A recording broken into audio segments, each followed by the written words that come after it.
Hoy en día en muchas congregaciones se ha perdido el respeto. La gente minutos antes de comenzar un culto están hablando ahí de fútbol, de béisbol, de películas. Luego entran a la iglesia, quieren que el Señor te abre, vienes sin prepararte, sin orar, una falta de reverencia tremenda. En nuestra iglesia, por ejemplo, yo le he dicho a los muchachos, no me vengan con pantaloncitos cortos y con, ¿cómo lo llaman aquí? Las zapatillitas esas de playa. Digo, oye, vamos a tener un mínimo de respeto, ¿no? Cuando van a la playa, vístanse para ir a la playa, pero cuando van a la iglesia, un mínimo de respeto, ¿no?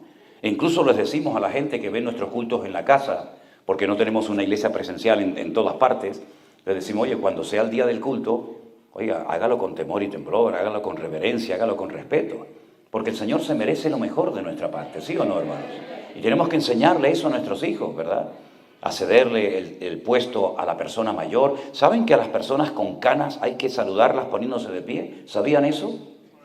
Bueno, si no lo sabían, ya lo saben. A las personas mayores y con canas, cuando se les saluda, uno se pone de pie, como respeto. Yo me acuerdo cuando yo era estudiante de esos colegios, que cuando entraba el maestro nos decían, de pie. Todos nos poníamos de pie, hasta que el maestro nos dijera, siéntate. Parecía que nos iba a hacer un juicio, ¿no? Como va a entrar el juez. Y cuando nos decían que nos sentáramos, tenemos que recuperar tantas cosas, hermanos. Tantas cosas. Una de las primeras palabras que aprendíamos cuando éramos niños, ¿cuál era? Gracias. ¿Sí o no? Gracias. Hoy en día le dice al niño, ¿cómo se dice? Y el niño te dice, dame más, ¿no? Tremendo. Yo quiero hablarles en esta mañana de dos personajes que me han llamado poderosamente la atención leyendo el libro de los jueces. Porque como he dicho en varias ocasiones, estoy leyendo el libro de los jueces y son tantas las historias y las cosas que suceden en estos 200 años de historia que podríamos hablar horas, días, semanas y meses enteros acerca de cosas que ocurrieron en este periodo tenebroso de la historia del pueblo de Israel. Pero en el capítulo 8 se nos habla acerca de un campesino, de un hombre que estaba asustado en una cueva, tratando de proteger su cosecha del enemigo que les estaba oprimiendo y amargando la vida. Y este hombre un día recibe un llamado de Dios, una visita de un ángel que le dice, tú vas a ser el instrumento que Dios va a utilizar en este tiempo para traer libertad y victoria y liberación a tu pueblo. Y él duda, él no se ve capaz de que el Señor lo pueda usar a él. Él dice además, ¿Dios? ¿Qué Dios? ¿Dónde están esas maravillas, esos milagros y señales y prodigios que nuestros padres nos contaron que Dios hizo? Mira cómo estamos hoy en día, amargados, frustrados, nos roban las cosechas, no levantamos cabeza. Pero sin embargo el Señor está tratando de ayudar a Gedeón a que termine de creer y de interiorizar que Dios no le ha fallado al pueblo, sino es al revés. Es el pueblo el que le ha fallado al Señor. Y finalmente, después de una serie de pruebas que ustedes seguramente conocerán, él finalmente cree y acepta que ha llegado el momento de servir al Señor con poder, con valentía y con eficacia. Y ese hombre, cuando liberta al pueblo de la esclavitud de los madianitas, que eran terribles, violaban a las mujeres, se llevaban las cosechas, en fin, eran unos enemigos terribles. Al final de sus días, el pueblo en agradecimiento lo quieren nombrar rey. Y él dice, no. Ni yo, ni mi hijo, ni mi nieto vamos a ser reyes de vuestra vida. Porque como él dice en el capítulo 8, verso 23, Jehová, el Señor, va a ser el Señor sobre vosotros. Es decir, yo no voy a ocupar el lugar que solamente le corresponde a nuestro Dios. Yo he sido un instrumento que temporalmente el Señor ha utilizado, pero ustedes tienen un Dios, ustedes tienen un rey, ustedes tienen un Señor y saben quién es. Por lo tanto, nosotros no vamos a entrar en ese juego. Pero sin embargo le hace una petición al pueblo, les pide algo y lo quiero leer en el versículo 24. Estamos en Josué capítulo 8, verso 24. Jueces.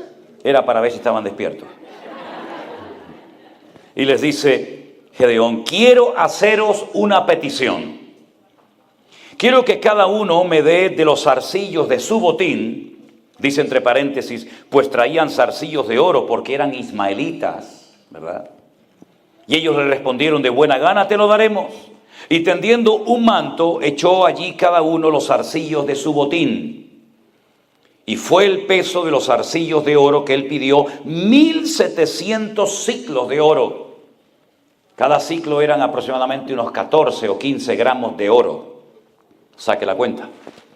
Sin las planchas, los joyeles, los vestidos de púrpura que traían los reyes de Madián, sin los collares que traían sus camellos al cuello. Y Gedeón hizo de ellos un efod. Un efod es un vestido largo, más o menos como hasta las rodillas. Recuerden que el sumo sacerdote de Israel llevaba un efod por debajo de aquel pectoral de las 12 piedras, ¿no? Era un vestido más o menos así, cortito. Dice que con todos esos zarcillos, con todo ese oro que le dieron, hizo un efod, el cual hizo guardar en su ciudad de Ofra. Y todo Israel se prostituyó tras ese efod en aquel lugar y fue tropezadero a Gedeón y a su casa. ¿Cuántos dicen amén a esta palabra? Es decir, ellos habían sido castigados y los enemigos habían vuelto a atacarles y a robarles las cosechas, porque habían caído en el pecado de la idolatría. Y ustedes saben que uno de los pecados más repetitivos en la historia del pueblo de Israel era la idolatría. Ya el Señor les había dicho, cuando entren a tomar posesión de la tierra de Canaán, tengan cuidado, porque esos pueblos, esas naciones que viven allí, son idólatras. Tienen imágenes de oro, de plata, de madera. No caigan ustedes en la trampa, en el error de darle culto a esos dioses que tienen ojos pero no ven, que tienen boca y no hablan, que tienen oídos y no oyen y que tienen pies y no caminan. Porque al Señor tu Dios adorarás y a Él solo servirás. Así que no te conviertas tú a ellos, sino que ellos se conviertan a ti. Y cuando, por ejemplo, usted lee los 10 mandamientos, que están en 2 libros de la Biblia diferentes, Éxodo capítulo 20 y Deuteronomio capítulo 5, usted va a ver que los primeros mandamientos tienen que ver con la prohibición de adorar imágenes de talla. Al Señor tu Dios adorarás, no te postrarás ante imágenes, ¿verdad? No le rendirás culto, etcétera, etcétera.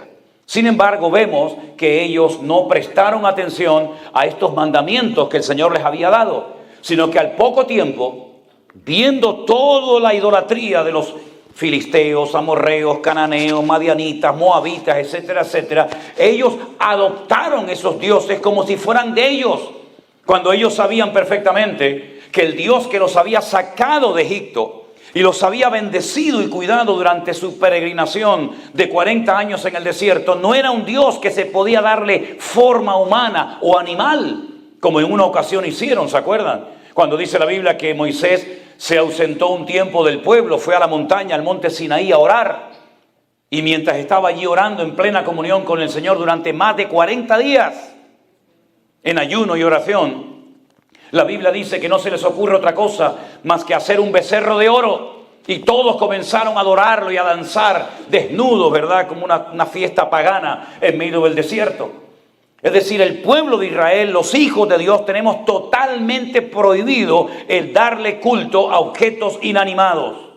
Y cada vez que el pueblo de Israel adoraba a uno de estos dioses, que tenía muchos nombres, Micol,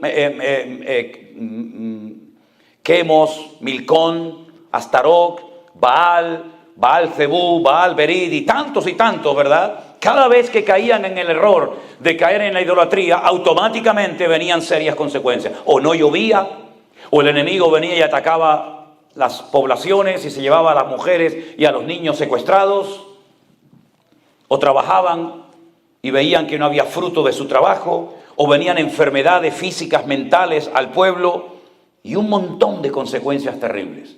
Y cuando Gedeón es llamado por Dios para libertar de la opresión al pueblo, resulta que habían caído en la idolatría.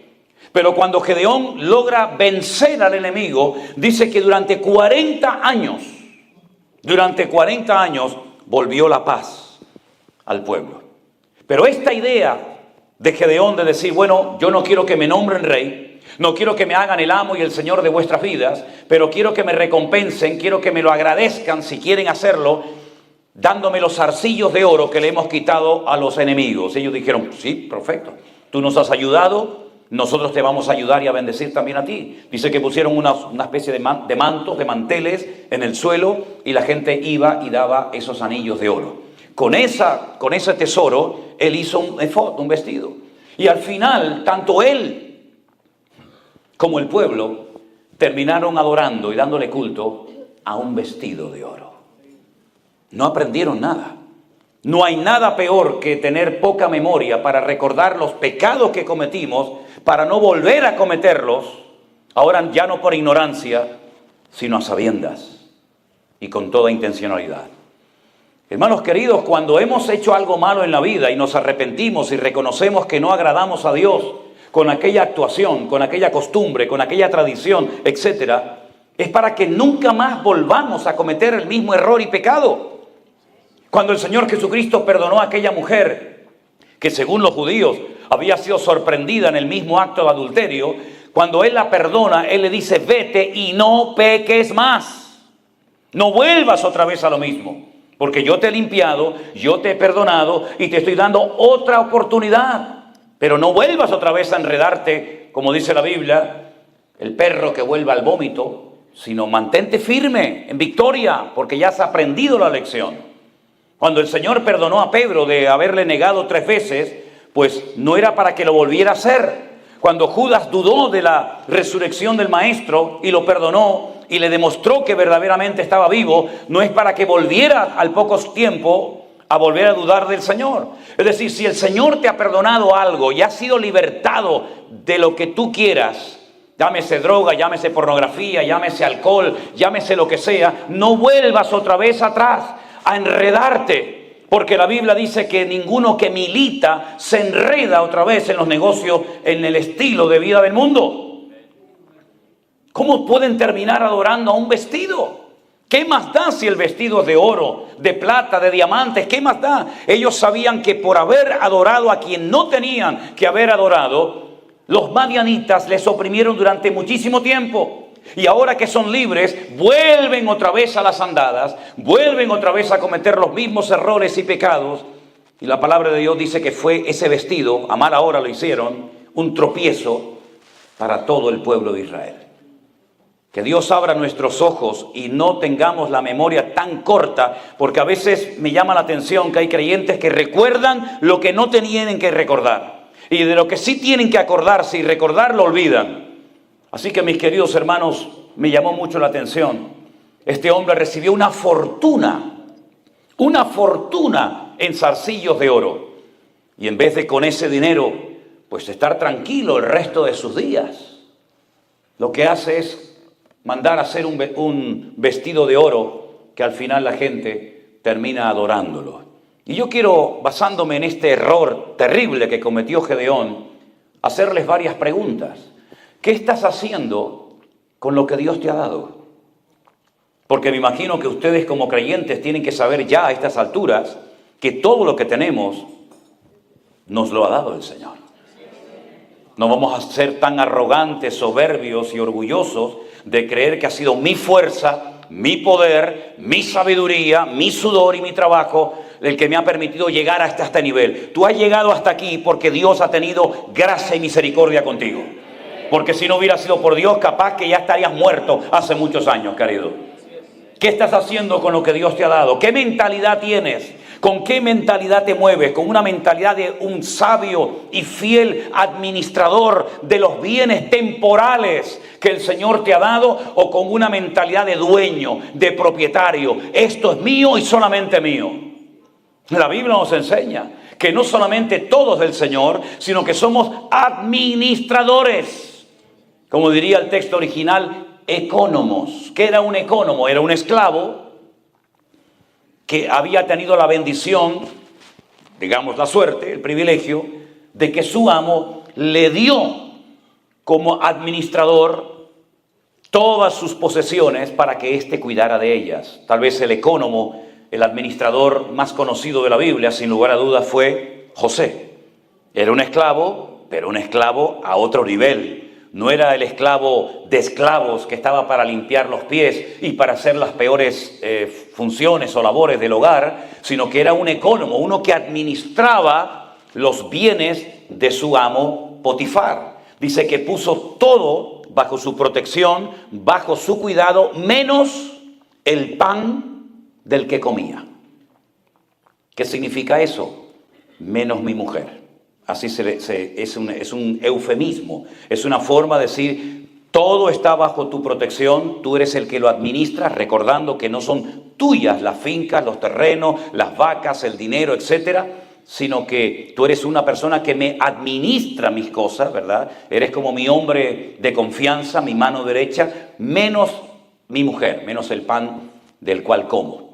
Y él fue un administrador, y Pablo utiliza esa palabra en el Nuevo Testamento para decirnos que cuando Dios nos da algo tenemos que tener la mentalidad de ser administradores. ¿Qué quieres, Señor, que haga con lo que tú me has dado?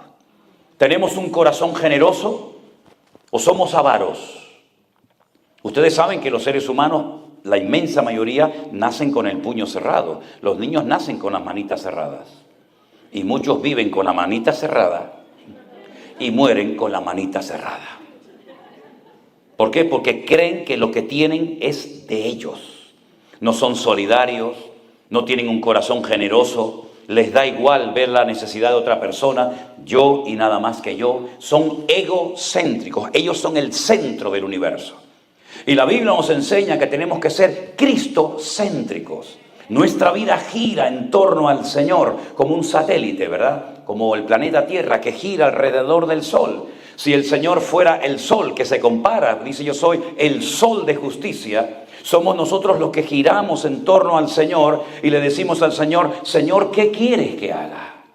¿Cómo puedo servirte? No solamente se sirve al Señor desde un púlpito con un micrófono en la mano como pastor o predicador predicando la palabra. Esa es una forma de servir al Señor. Pero otra forma también es orando por las personas que van a un lugar a predicar la palabra del Señor. Que Dios les dé fuerza, que Dios les dé sabiduría, que el Señor los proteja, que guarde su salida y su entrada. Otra forma es ayudando, ¿verdad?, a que se hagan eventos, comprando Biblias, comprando libros, financiando a una persona que le hubiera gustado aquí pero no podía venir y tú te enteraste y le dijiste, bueno hermana, yo te voy a pagar para que tú puedas viajar. Es decir, ser solidarios, no ser egoístas, avaros. Eso es lo que dice la palabra del Señor. ¿Cómo estamos utilizando lo que Dios nos ha dado? Tenemos una visión amplia del cuerpo de Cristo, como ayer cuando tuvimos una reunión fundamentalmente para los miembros de la iglesia, ¿no? No habían visitas, era algo, digamos, más casero. Yo le dije, hermanos, tenemos que tener una visión de cuerpo, una visión amplia, no solamente mirar lo que a mí me hace falta, sino también mirar más allá de nuestras fronteras, mirar más allá de nuestros templos. Y tener esa visión amplia. En el Centro Evangélico Vida Nueva enseñamos que somos una sola iglesia, que se reúne en diferentes lugares y horarios por motivos, ¿verdad?, de distancia, etcétera. Pero tenemos la visión de que somos uno en el Señor. Y por eso tenemos que ser solidarios, y no como Gedeón, que utilizó sus bienes para hacer algo que nunca tenía que haber hecho. ¿Cuántos creyentes se han metido en líos, en negocios y en deudas que se podían haber evitado si hubieran primeramente consultado al Señor?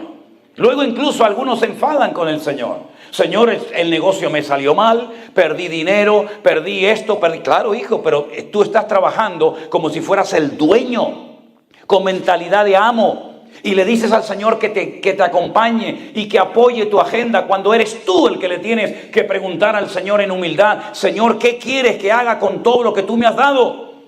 Porque la Biblia dice que cuando Dios da algo y no lo usas para Él, al final se lo va a dar a otro. Porque no has sido sabio y no has sido un fiel administrador en la casa de Dios. Amén, hermanos.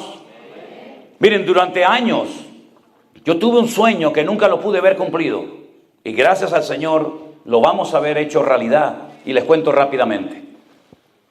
Nos han tratado tan bien la gente cuando viajamos por el mundo. Nos invitan a comer, nos alquilan un hotel, una casa, lo que sea. Nos prestan un coche, un carro. Que yo decía, Señor, a mí me gustaría algún día poder bendecir a personas, por ejemplo, que están cansadas en la obra. Porque los pastores también se cansan. Incluso algunos se cansan de tal manera que abandonan el ministerio y se van a dedicarse a otra cosa. Qué lindo sería, Señor, si pudiéramos tener un lugar donde las familias con sus hijos, los pastores o no pastores, pudieran ir a descansar. Qué hermoso poder tener un lugar para hacer retiros, campamentos, convenciones, vigilias de oración, seminarios bíblicos. Un lugar amplio, grande, donde la gente pueda ir a descansar, a pasarlo bien, de vacaciones. Y orábamos en esta línea. Yo le decía, Señor, danos ese lugar, Padre. Resulta que un día en internet navegando, viendo diferentes propiedades, vi una finca, un terreno enorme. Enorme, nosotros hablamos en metros, no hablamos en acres ni nada de esto. Tiene más de 27.000 metros cuadrados, hay varias construcciones dentro, tiene unos terrenos inmensos, hay cantidad de árboles de naranjas y de limones. Y entonces nos pusimos en contacto con esta señora, es una señora, la propietaria de esto. Era una finca que antiguamente la explotaban para el tema de la agricultura, pero ya la señora está muy mayor y no quiere seguir en esto. Y llegamos a un acuerdo con ella y nos hizo una rebaja bastante grande. Y hemos dado ya una señal para poder hacernos con esta propiedad. Y entonces les quiero compartir esto, ¿por qué? Porque en esa propiedad, cuando el Señor no nos permita adquirirla, Dios mediante para el mes de mayo, tal vez junio, vamos a tener que comprar un montón de toallas y sábanas y mantas y colchones y tenedores y cuchillos y montones de cosas para que cuando la gente venga, cuando los jóvenes vengan, las familias vayan allí a hacer alguna actividad de vacaciones, pues puedan tener un lugar, ¿verdad? Y que tenga usted su toalla, su manta, su colchón, su almohada o todo lo que sea. Ahí hay una oportunidad para apoyar este evento, este proyecto.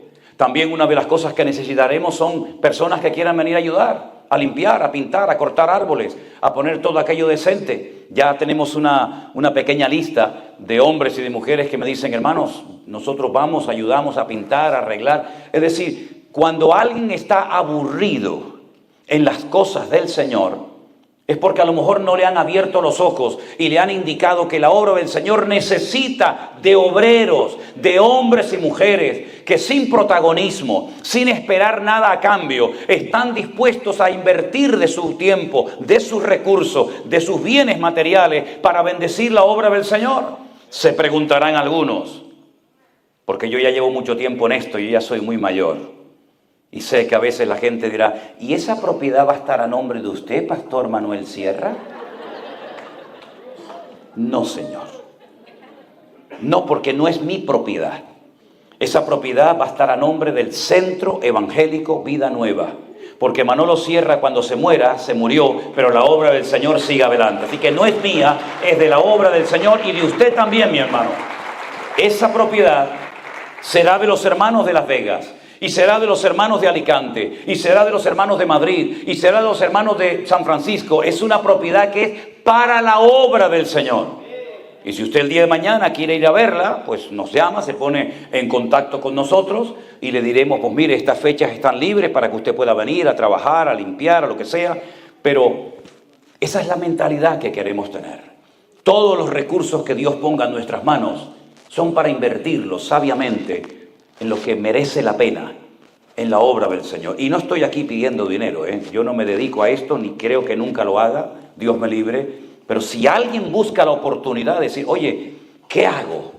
Bueno, si quiere, yo le oriento y yo le ayudo, ¿verdad? Ahora, si no quiere, no pasa nada. Si no entra por un lado, entrará por otro. Ya el Señor nos tiene acostumbrados que cuando entramos en nuestras habitaciones y nos ponemos de rodillas y oramos al Señor, el Señor manda a los cuervos con carne y con pan en los picos y nos trae la comida que a lo mejor el otro no quería traernos. Por cierto, anoche cuando me fui, le dije, póngame algo de comida, porque yo no sé, antes de predicar, y además estoy muy mal del estómago últimamente, póngame, y me pusieron 500 pastelitos de dulce, ¿no?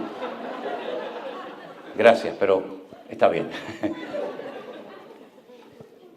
Cuando se muere, o antes de morirse Gedeón, fíjense a lo que se dedicó. Déjenme que les lea el texto bíblico. Así fue subyugado Madián delante de los hijos de Israel. Nunca más volvió a levantar cabeza. Al enemigo tienes que cortarle la cabeza, espiritualmente hablando me refiero. No lo dejes medio vivo. No es como aquel que me dijo, yo quiero dejar de fumar. Bueno, gloria a Dios, está bien, hermano. Pero por si acaso tengo en la mesita de noche un paquete, por si me entran ganas, digo, entonces no le estás cortando la cabeza, hermano. lo está dejando medio vivo. Si David solamente hirió al gigante Goliat y no termina con él, a la semana Goliat se levanta y está otra vez creando líos y problemas en el pueblo de Israel. Así que no dejes la droga medio viva, media muerta, el alcohol o lo que sea, sino acaba 100%. La batalla fue hasta que se obtuvo una victoria completa. El pueblo reposó 40 años y entonces Gedeón, en el versículo 30, dice que tuvo 70 hijos. Tenía mucho tiempo libre el hombre, ¿no? No había televisión, no había internet. ¿Qué vamos a hacer?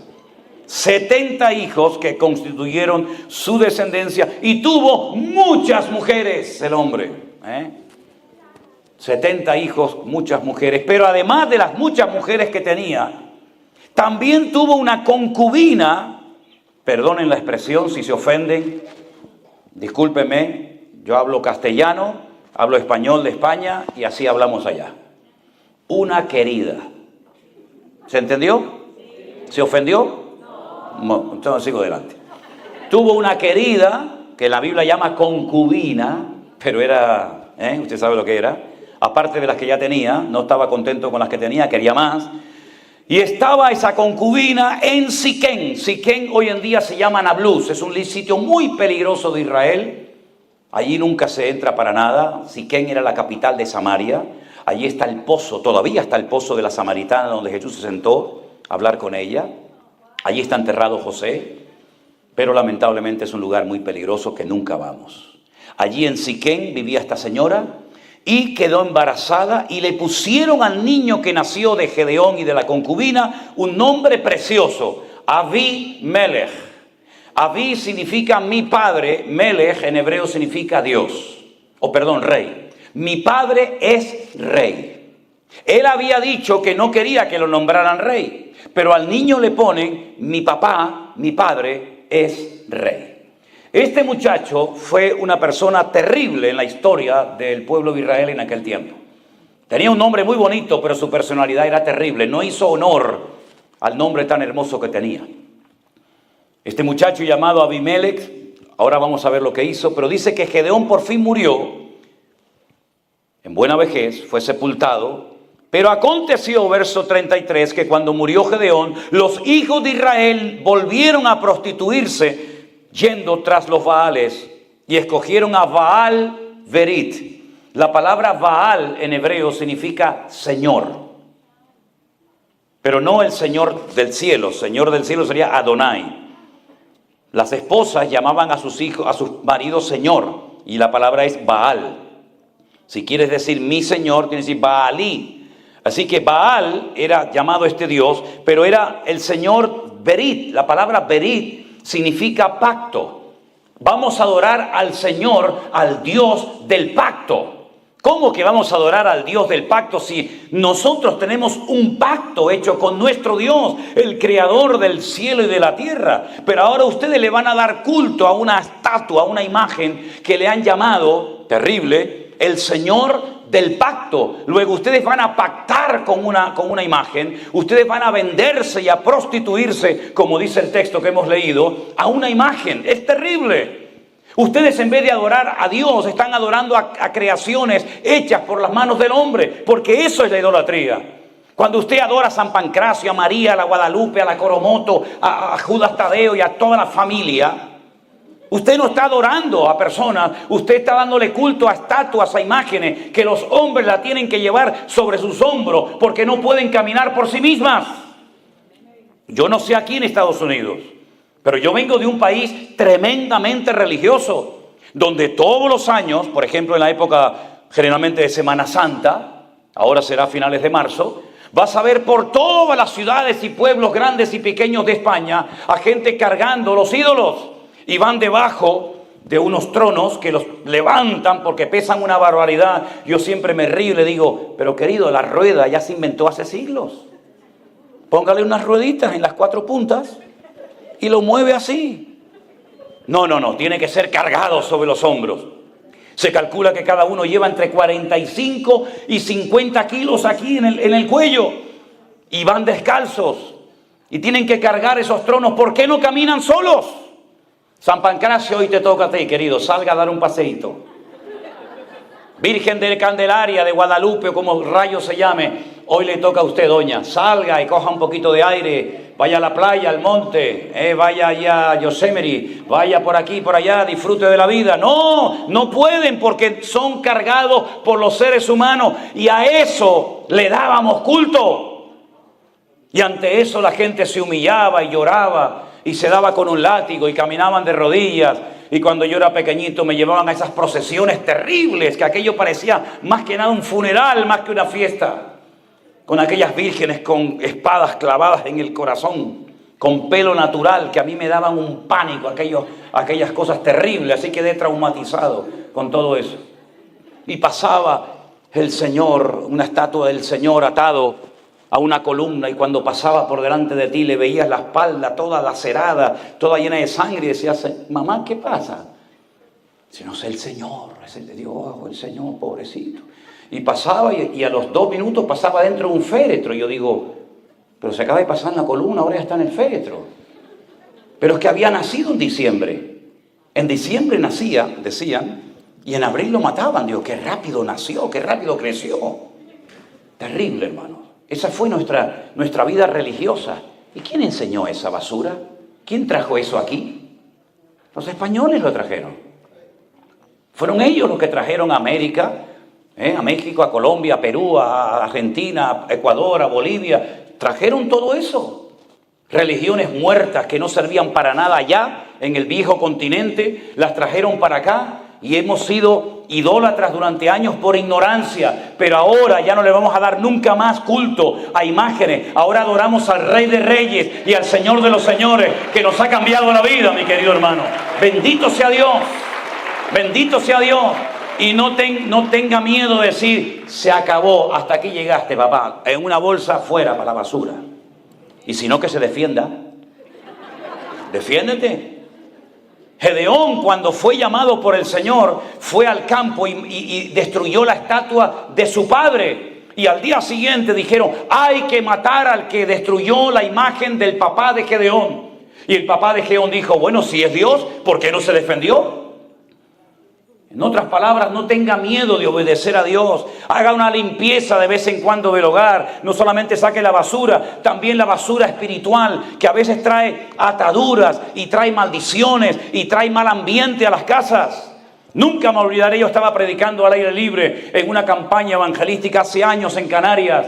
Y había un señor sin piernas que lo ponían cerca de la plataforma todos los días y escuchaba la palabra. Este señor al final se convirtió al Señor, se bautizó, pero el primer día que este hombre se convirtió, me llevó a la habitación de su casa. Y cuando entré en la habitación, hermano, aquello era el Vaticano en miniatura. Todas las paredes estaban llenas de santos, de vírgenes, de fotografía, el del cuchillo, el de la espina, el de la espada, el de la cruz. Aquello era terrible. Y me dice, ¿y ahora qué hago con todo esto? Digo, con todo esto, si quiere yo le ayudo, A mí me encanta esto, Leña y al fuego. ¿Y saben qué lo hizo? Pero comenzó a llorar. Y me dijo, ¿saben qué, hermano? Mire la pared como está, toda llena de agujeros. Para que cuando vea esos agujeros se dé cuenta de dónde te sacó el Señor. Así que, mis queridos hermanos, yo doy gracias a Dios que nuestros ojos fueron abiertos y que nunca más volveremos a esa ignorancia, a ese engaño, a esa manipulación, a esas mentiras creadas por las manos del ser humano, pero que no tienen poder ni para hacernos daño, ni para hacernos cosas buenas, porque están muertos. Y dice la Biblia, y los que lo adoran son igual que ellos, están muertos espiritualmente hablando. Cuando este hombre muere, dice la Biblia que no tuvieron misericordia de su descendencia. No se acordaron de todo lo bien que se había comportado con ellos. No se mostraron agradecidos. Verso 35. No se mostraron agradecidos. No le dan gracias a Dios por la vida de este hombre que se esforzó y fue valiente hasta el final. Pero resulta que aquí hay uno que tiene heridas en el alma. ¿Por qué? Porque es un hijo ilegítimo, fuera del matrimonio, ¿se acuerdan? Tenía muchas mujeres y 70 hijos legales reconocidos. Pero don Gedeón tenía en la ciudad de Siquén, capital de Samaria, una amiga con la cual había tenido un hijo que se llamaba Abimelech. Y este estaba dolido porque había sido algo extramatrimonial. Y no hay nada más peligroso que una mujer o un hombre dolido, herido, que no le permite al Señor sanar la herida de su corazón. Les voy a hablar brevemente de dos muchachos que fueron criados o se tuvieron fuera del matrimonio legal. Uno es Abimelech. Mi padre es rey. Un hombre dolido que van a ver lo que llegó a ser. Terrible lo que hizo. Pero el otro rompió lo que en hebreo se conoce como la perfección. Si cuando un padre llenaba la aljaba, dice, bienaventurado el varón que llenó su aljaba de hijos, ¿cuántas flechas cabían en el saquito, en la aljaba? 7. Cuando un padre había tenido el privilegio de tener 7 hijos, yo anoche cuando oramos por Bianca, ¿está por aquí? ¿No están? Que vi 2 muchachitos y una niña, le dije, te faltan 4 para que sea todo perfecto. Así que adelante, hermano, esfuérzate y sé valiente. Cuando un papá tenía 7 hijos, se consideraba el hombre más privilegiado y gozoso del mundo, porque tenía la perfección familiar. Tengo mi esposa y 7 hijos, y si eran varones, más todavía. Pero resulta que David era el octavo. Y por eso no comía con los hermanos mayores en la mesa. Por eso le decía, no, tú fuera. Tú vete al monte a cuidar las ovejas de papá y allí te buscas la vida. Si comes, me da igual. Si bebes, me da igual. Si te ataca un oso o un león, allá tú. Pero aquí comemos los legítimos. Y tú afuera. Hasta el punto era el menosprecio al que había roto el patrón del 7 de la perfección, que cuando el profeta, el varón de Dios, el hombre más importante e influyente en Israel, va a la casa de su padre Isaí, porque dice que el Señor lo había mandado para ungir al siguiente rey de Israel. Conocen la historia, ¿verdad? Dice la Biblia que Samuel va a ungir al primogénito. ¿Por qué? Porque la palabra primogénito en hebreo es Bejor. Y Bejor viene de Berajá, que es bendito o bendición. Es decir, el primogénito es el que hay que bendecir. Y el Señor le dice, no lo hagas, no lo unjas, porque tú miras la apariencia exterior, pero Dios mira el corazón. Bueno, entonces será el siguiente, ¿no? Dios rompió el patrón muchas veces. El mayor servirá al menor, como en Jacob y Esaú, etc. Entonces cuando va a ungir, a derramarle el aceite sobre la cabeza, el Señor le dice, ese tampoco es. Y va uno detrás de otro hasta que al final él dice, Dios no me está guiando, no me muestra, no me da paz. ¿Tú tienes por casualidad otro hijo? ¿Cómo es posible que viniendo el profeta a la casa no habían llamado a David? Como si el profeta fuera todos los días a una casa. Era un honor, hermanos. Era un privilegio que el varón de Dios, en este caso Samuel, fuera a la casa de una persona sencilla y humilde en un pueblecito chiquitito como era Belén o Betlehem, en la casa del pan, a visitar a un tal Isaí. Era un honor, hermanos. ¿Cómo no llamaron a David? Porque David no cuenta en esto. Aquí no cuenta David para nada. Pero lo vil y lo menospreciado, dice la Escritura, es lo que Dios toma y usa para avergonzar a los que se creen sabios en este mundo. Y dice Samuel, no nos vamos a sentar a la mesa, ni aquí va a comer nadie hasta que llamemos a David. Y entonces ahí ya lo llamaron. Cuando les apretaba el hambre, dijeron, vamos a llamarlo. ¿Cuánto tardó David en venir? Bueno, no había teléfono, no se le mandó un WhatsApp, no se le mandó un mensaje. Tuvieron que ir a buscarlo, tuvieron que traerlo, probablemente tardó horas en venir. La cuestión está en que el más pequeño, el que rompió el patrón, la perfección del 7, cuando entra, el Señor le dice, ese es, estás delante de mi ungido, levántalo porque es un hombre cerca de mi corazón y fiel y hará todo lo que yo le mande. Fíjense los dos extramatrimoniales, David y Abimelech. David se dejó tratar por el Señor. Era el octavo, no se contaba con él. Sus hermanos lo menospreciaron. Su padre ni lo llamó a la comida, pero se dejó tratar por el Señor. Y no fue un hombre dolido, no fue un hombre amargado, no fue un hombre, digamos, con ese dolor, esa espina clavada en el corazón, sino que llegó a transformarse de tal manera que el Señor dijo: el hombre más cerca de mi corazón es este muchacho. Sin embargo, el otro, que también había sido un hijo fuera del matrimonio, con una concubina de Siquén, con un nombre maravilloso, llamado Abimelech, mi padre es rey, no se dejó tratar por el Señor y se convirtió en un ser tremendamente peligroso, porque un animal herido es muy peligroso. Y Abimelech era una persona herida, dolida. ¿Sabe Dios lo que le habrá dicho esta mujer a su hijo? Por eso qué importante la influencia de una madre y de un padre, evidentemente, en la vida de un hijo. Como dije ayer, la madre en la Biblia le transmitía a los hijos la fe, la confianza en el Señor. Y el papá, el conocimiento de las Escrituras, de lo bíblico. La palabra es mamá, es madre en hebreo, viene y está entroncada con la palabra emuná, que significa fe o confianza en Dios. ¿Qué le transmitió esta mujer a su hijo? Mira cómo nos tratan, tu padre nos tiene abandonados, no nos pasa el dinero de todos los meses, es un desgraciado, tiene un montón de mujeres, tiene un montón de hijos, tiene un montón de dinero, pero nosotros aquí estamos en la miseria. Y le fue envenenando la cabeza a su hijo Abimelech. Cuidado cómo le hablas a tu hijo del padre o del marido que te abandonó.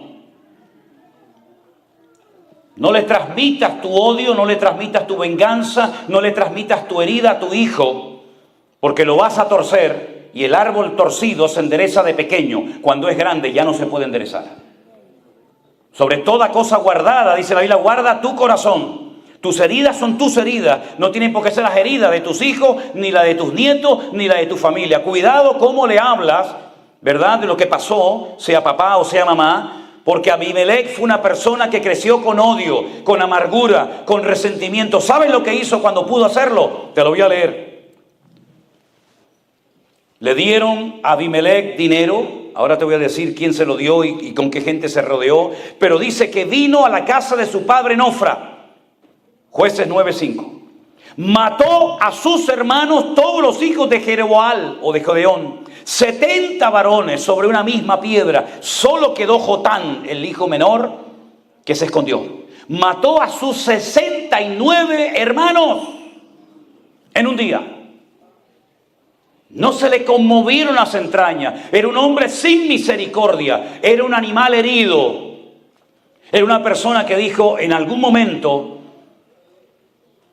yo les demostraré a ellos que también soy tan importante como ellos. No pactó, no dialogó, no habló, no buscó la paz. No, los mató a todos. Se convirtió en un asesino. Y mató a 69 hijos. Y uno solo se escapó, el pequeño llamado Jotán.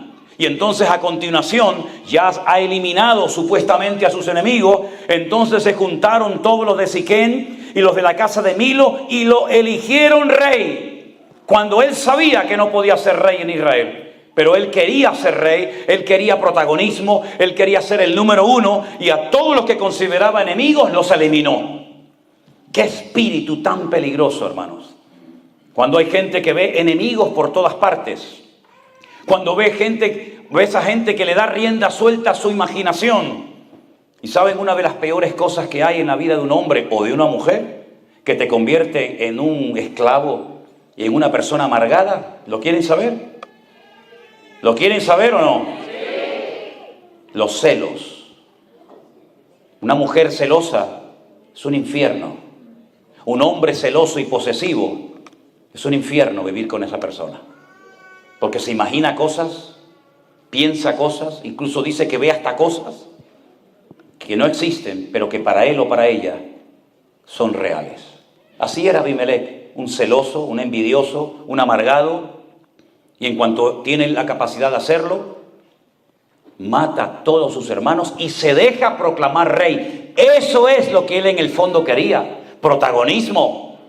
Él no se dejó tratar como David se dejó tratar. A pesar de que sus hermanos lo menospreciaban, este no se dejó tratar, al contrario, se fue llenando de veneno y de odio y de amargura y de venganza, hasta que llega y ejecuta su plan diabólico de eliminar a sus hermanos.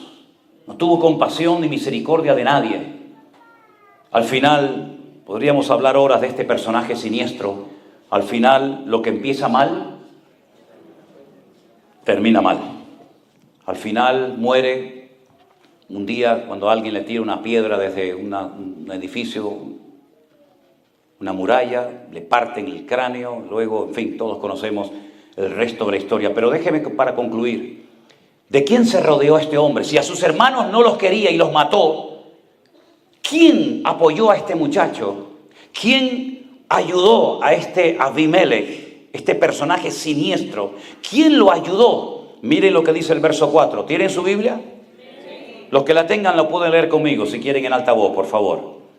Y le dieron 70 siclos de plata del templo de Baal Berit, con los cuales Abimelech alquiló hombres ociosos y vagabundos que le siguieron. ¿Quiénes le siguieron? Hombres ociosos, vagos, de mala reputación, vagos que le siguieron. Hay un refrán que seguramente ustedes lo conocen, el refranero popular del español es muy amplio, hay miles y miles de refranes, pero hay uno que dice: dime con quién andas y te diré quién eres. Quien se arrima a buen árbol, buena sombra le cobija, ¿verdad? Y todo eso. Proverbio dice: anda con sabios y sabio serás. Este se rodeó de lo peor, de la peor calaña, vagos, ociosos, personas que no querían hacer nada, pero los compró con dinero, los alquiló, dice la Biblia, y entonces le apoyaban. ¿Sabes? Tú tienes que orar al Señor para rodearte de gente que te amen tanto, que sean capaces de decirte cuando hagas algo mal, que te lo digan. Si solamente te rodeas de personas que te van a favorecer y te van a decir lo que tú en el fondo quieres oír, tienes un gran problema. ¿Qué es lo que hacen la mayoría de los políticos? Compran a los que les rodean, los alquilan como hizo Abimelech, y estos dicen lo que el presidente o el gobernador o quien sea en el fondo quieren oír, pero no se atreven a decirle: usted está equivocado. Eso no es así. ¿Qué es lo que hacen muchos ministerios hoy en día? Se rodean de personas, todos comprados, todos alquilados, como Abimelech, y entonces: sí, pastor, sí, hermano, sí, pastor, usted es el varón de Dios, sí, usted es el ungido de Jehová. Y al final lo que están haciendo es echan a perder a este hombre que podía haber sido una bendición, pero que por haberse rodeado de vagabundos y de vividores y de personas que con tal de quedar bien delante del hombre son capaces de quedar mal delante de Dios, al final terminan estropeando a una persona. Y yo siempre he dicho a la gente, en el momento en el que ustedes comiencen a notar, con la Biblia en la mano, que yo me estoy desviando, que ya no predico la sana doctrina, que ya no predico la palabra, sino empiezo a predicar tonterías y no tiene nada que ver con la palabra de Dios, hermanos, denúncienlo, díganlo, háblenlo. No digan: sí, pastor, no, no, pastor. El creyente no está obligado a decir amén a todo lo que se predica, sino amén a lo que es bíblico y no amén a lo que no es bíblico en la palabra de Dios. Y este fue el problema de Abimelech. Un muchacho resentido, amargado, frustrado, lleno de odio, lleno de amargura en su corazón, lleno de celos, que mata a quien no tenía que haber matado. Se rodea de quien nunca tenía que haberse rodeado y finalmente se convierte en un rey que ni era nada, porque empezó mal y terminó mal. Que Dios guarde nuestras vidas, mis queridos hermanos, de cometer los mismos errores, porque si usted ha notado, en la Biblia no se ocultan los errores ni los pecados de los hombres de Dios. No solamente encontramos lo bonito que hizo David, también lo feo, Y no solamente vemos los milagros y las maravillas que hizo Gedeón, sino también los errores que cometió. Y la pregunta es: ¿por qué la Biblia no ocultó lo malo? ¿Por qué no se contó? ¿Por qué no se relató solamente lo bueno? Bueno, primeramente para que no tengamos un concepto distorsionado de esos personajes de la Biblia. Porque Santiago en su epístola, casi al final del Nuevo Testamento, dice que Elías, fíjense de quién estamos hablando, Elías, dice, era un hombre sujeto a pasiones semejantes a las nuestras. Es decir, era un hombre exactamente igual que nosotros, pero cuando oraba, cuando ministraba, cuando el Señor lo usaba, era una bendición tremenda. Pero era exactamente igual que nosotros. Hermanos, si en vez de haber sido la época de Gedeón, de David, de Pedro, de Sansón, hubiéramos vivido nosotros, ¿qué nos hubiera pasado a nosotros? A lo mejor nos hubiera hablado de los pecados de Gedeón, o de los pecados de David, o de los pecados de Salomón. Tal vez se hubieran hablado de nuestros pecados, ¿no les parece? Así que ninguno de nosotros estamos exentos de cometer los mismos errores, los mismos tropiezos y los mismos pecados que ellos cometieron. Con estos dos personajes, Gedeón y con Abimelech, creo que tenemos material e información más que suficiente para saber cómo tenemos que vivir decentemente y con orden. ¿No les parece, hermanos? Ok. Voy a cortar porque tienen una cara de hambre. Ya se oye alguna tripa sonando. Y como yo le decía a mis hermanos en Argentina cuando vivimos allí un tiempo, ustedes son muy espirituales en la iglesia, pero siempre terminan todos en la carne. Siempre tenían los grandes asados de carne y tal, ¿no? Así que vamos a darle gracias al Señor por esta palabra que espero que no haya sido...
una palabra más en tu vida,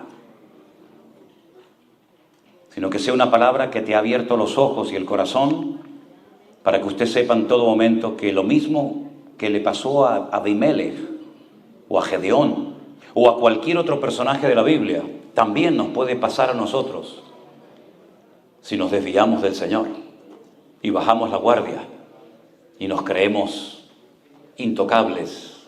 Somos tan vulnerables como cualquiera. Solamente la gracia y la misericordia de Dios nos permite estar en pie. Amén, hermanos. Cierre sus ojos, oramos a nuestro buen Dios. Padre Celestial, te damos muchas gracias en esta mañana por tu hermosa y poderosa palabra. Pido, Señor, que tú nos guardes incluso de esas cosas que ignoramos, de esas trampas, de esas maquinaciones diabólicas que a veces se entretejen, pero que tú las conoces perfectamente, Señor.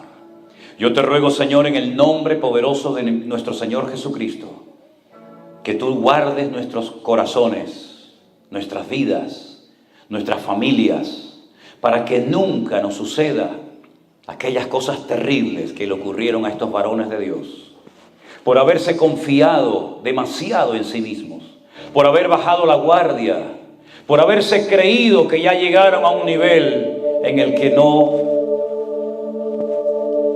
no necesitaban de Dios ni de nadie. Ayúdanos, Señor, a obedecerte y agradarte en todo lo que hagamos cada día. Toca abajo, hermano, toca abajo, toca abajo. Si hay en esta mañana personas entre nosotros que han reconocido cuando han escuchado esta palabra Estás jugando con fuego. Eres creyente, pero a veces se te van los ojos. Eres creyente, pero tu corazón no está 100% alineado con el de Dios.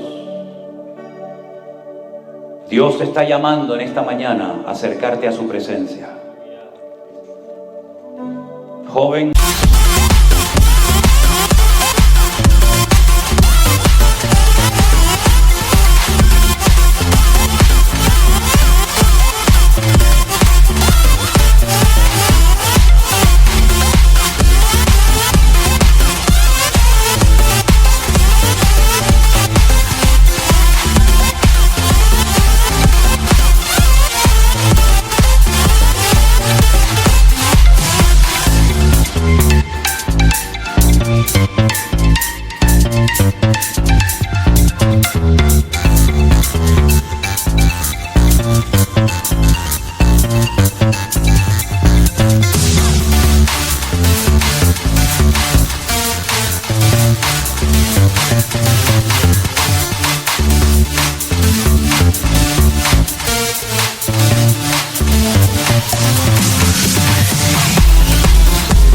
No juegues con el pecado, porque el pecado te va a destrozar.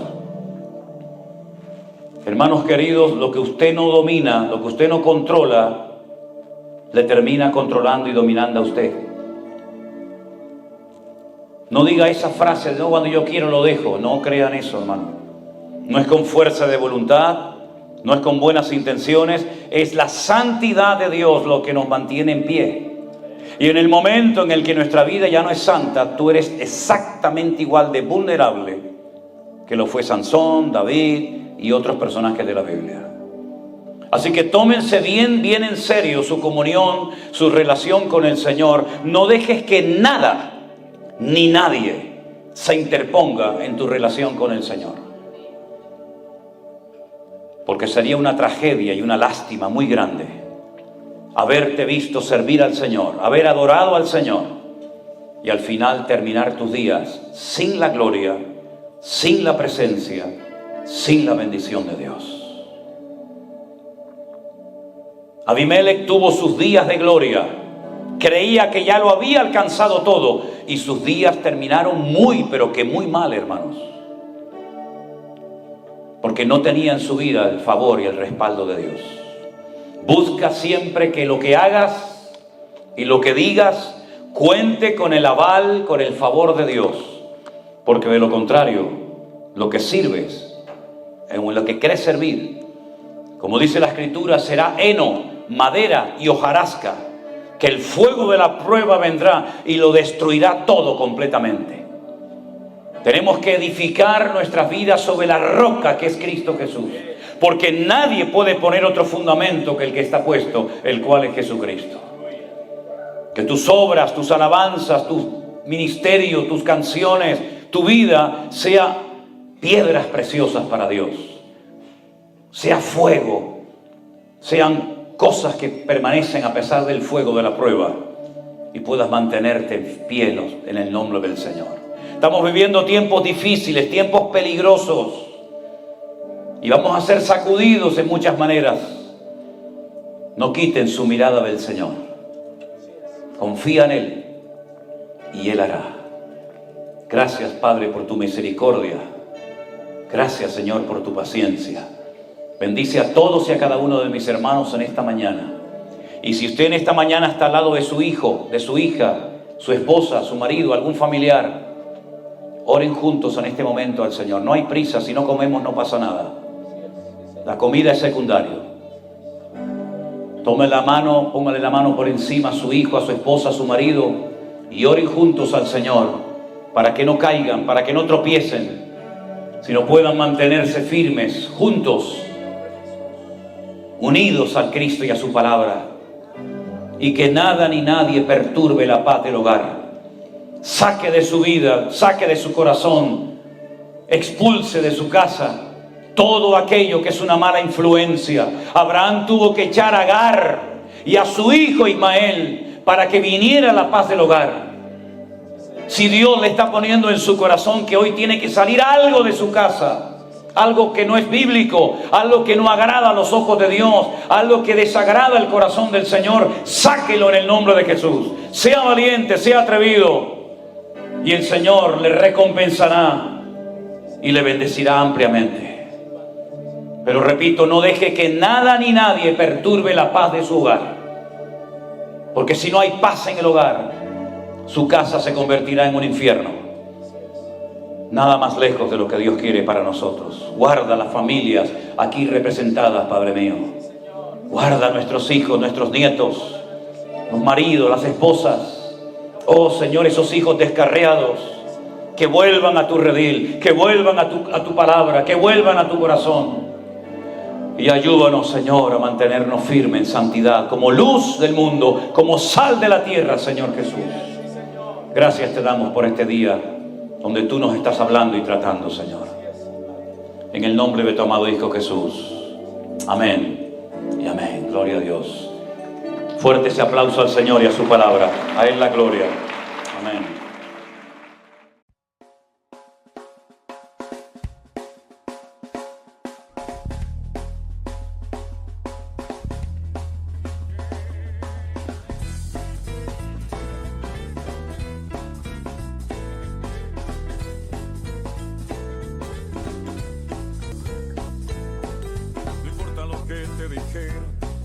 No importa lo que te hicieron, tienes que aprender a descansar en Dios.